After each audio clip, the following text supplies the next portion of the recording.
मेरे अजीज़ान मिल्लत इस्लाम का आप इतना नॉलेज जरूर हासिल कर ले कि आप जो है अपनी ईमान और अमल की हिफाजत खुद कर सके। मुस्तफा फरमाते हैं तलबुल इल्मी फरीज़तुन अला कुल्ली मुस्लिमिन वल मुस्लिमा। Search for knowledge is necessary, is essential for every Muslim male and Muslim female। यानी इल्म दीन हासिल करना हर मुसलमान मर्द और औरत पर फर्ज है। मैं अपनी जगह पे पहुंचता हूँ। पंडित जी कहते हैं ला इलाहा हरमे बापन, ला इलाहा कहने से इंसान के हृदय का पाप खत्म हो जाता है। एक मरतबा संस्कृत समाप्त कर लीजिए। आगतम मृतलम स्वागतम स्वागतम मंगलम ए नबी मंगलम दुकरम सुकरम जीवनम मंगलम दाता दाता बहिय मंगलम कोटि कोटि प्रणामन मस्तक शकल प्रदाजन वेदीन बंधु दयानिधि अभिनंदनम अभिनंदनम अभिनंदनम अभिनंदनम। एक और मत के सुभान अल्लाह।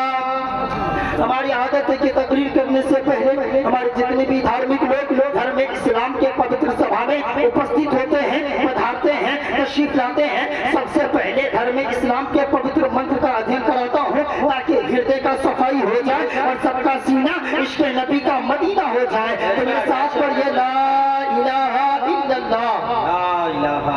कुछ लोग पढ़ रहे हैं, कुछ लोग टुकुर टुकुर मुझे देख रहे हैं। सब लोग जोर से पढ़िए ला इलाहा इल्लल्लाह।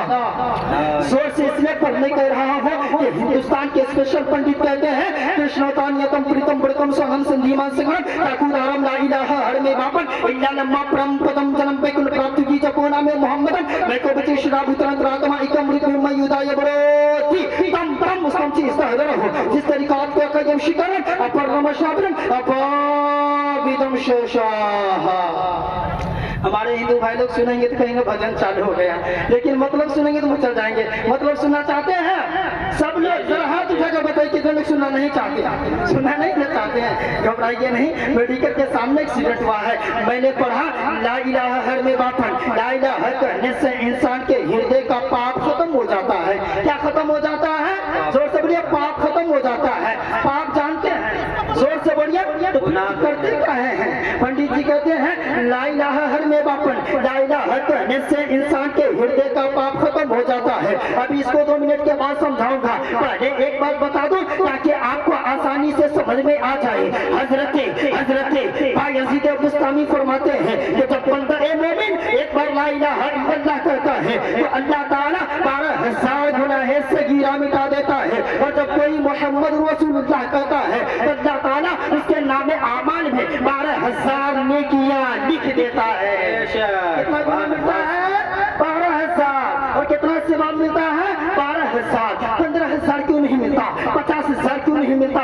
तो मैंने आलम को सुकूरात में जाकर सरकार भाई यजीद बुस्तामी की बारगाह में हाथ जोड़कर पूछा कि सरकार 12,000 ही गुनाह क्यों मिलता? 12,000 ही सवाब क्यों मिलता? तो उन्होंने जवाब दिया कारी मुहित रसा, इसलिए कि ला इलाहा इल्लल्लाह में 12 हुर्फ है और मोहम्मद रसूलुल्लाह में 12 हुर्फ है। तो जब बंदा ए मोमिन एक बार ला इलाहा इल्लल्लाह कहता है तो अल्लाह ताला 12,000 गुनाह सगीरा मिटा देता है। और जब कोई मोहम्मद रसूलुल्लाह कहता है तो अल्लाह ताला उसके नामे आमाल में 12,000 नेकियां लिख देता है। सुभान अल्लाह। बेशक हजरत बायजीद बुस्तामी का कौल है, लेकिन पंडित जी कहते हैं ला इलाहा हरमे बापन, ला इलाहा कहने से इंसान के हृदय का पाप खत्म हो जाता है। इल्ला लम्मा परम पदम जन्म से कुल प्राप्त हुए। इस संसार में बसने वाले मनुष्य अगर जन्नत जाना चाहते हो, स्वर्ग के वासी बनना चाहते हो, वैकुंठ का हकदार बनना चाहते हो, जपो नामे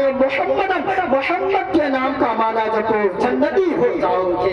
तो जन्नत में जाना चाहते हैं सब लोग? जरा हाथ उठाकर बताइए कितने लोग जाना चाहते हैं? आईना में देखे हैं, नमाज नहीं पढ़ेंगे जन्नत में जाएंगे, रोजा नहीं रखेंगे जन्नत में जाने का प्लान है। सुनिए पंडित जी कहते हैं ला इलाहा पढ़िए, हृदय से पाप निकल जाएगा। आइए मैं 2 मिनट आपका वक्त लूंगा। आइए मैं अपनी तकरीर शुरू करने जा रहा हूँ। मैंने कलमा पढ़ाया, एक बार और पढ़ लीजिए ला इलाहा इल्लल्लाह। जोर से पढ़िए। देखिए हमने फजीलत बयान कर दी है। हम हजरत भाई यजीद बुस्तामी के कौल के मुताबिक कह रहे हैं कि आपका जितना छोटा छोटा गुनाह है वो सब माफ हो गया, बड़ा गुनाह माफ करवाना चाहते हैं, जोर से बोलिए बड़ा बड़ा गुनाह माफ करवाना चाहते हैं, तो कल से कर दीजिए स्टार्ट।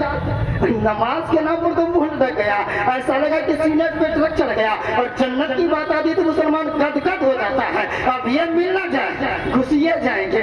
आज मैं आपको बताने जा रहा हूँ, बस 2 से 3 मिनट। हिंदू धर्म में 4 किताब है। कितनी किताब है? जोर से बोलिए 4 किताब है। ऋग्वेद, यजुर्वेद, यजुर्वेद, सामवेद और 18 पुराण है। 4 वेद और 18 पुराण से हमारे हिंदू भाइयों का धर्म चल रहा है, जिसमें चंद पुराण ये है: भविष्य पुराण, भूषण पुराण, अचकन पुराण, श्रीमद् पुराण, गीता पुराण, संग्राम पुराण।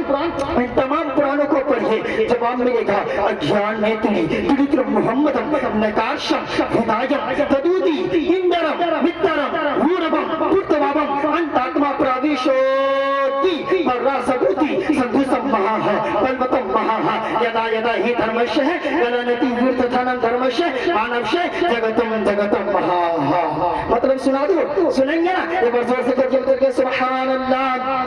हिंदू धर्म की किताब है, किताब का नाम ऋग्वेद है। ऋग्वेद में लिखा हुआ है यको जगदीश्वरा, यको जगत गुरु, संसार का पूरी दुनिया का एक ही गुरु है। आप कहेंगे बारी महतरसा वो कौन गुरु है? हम 2 मिनट के बाद बताएंगे। हमने तो अल्लाह के बारे में बताया, यको जगदीश्वरा, पूरे जग में पूरे संसार में पूर्ण शक्ति का मालिक एक है। यको जगत गुरु, संसार का पूरी दुनिया का एक ही गुरु है। आइए मैं आपको दूसरी किताब पढ़ता हूँ, दूसरी किताब पढ़ता हूँ। शस्त्री का शिकरम अपर रमशाबरम अपाविदम शेषाह।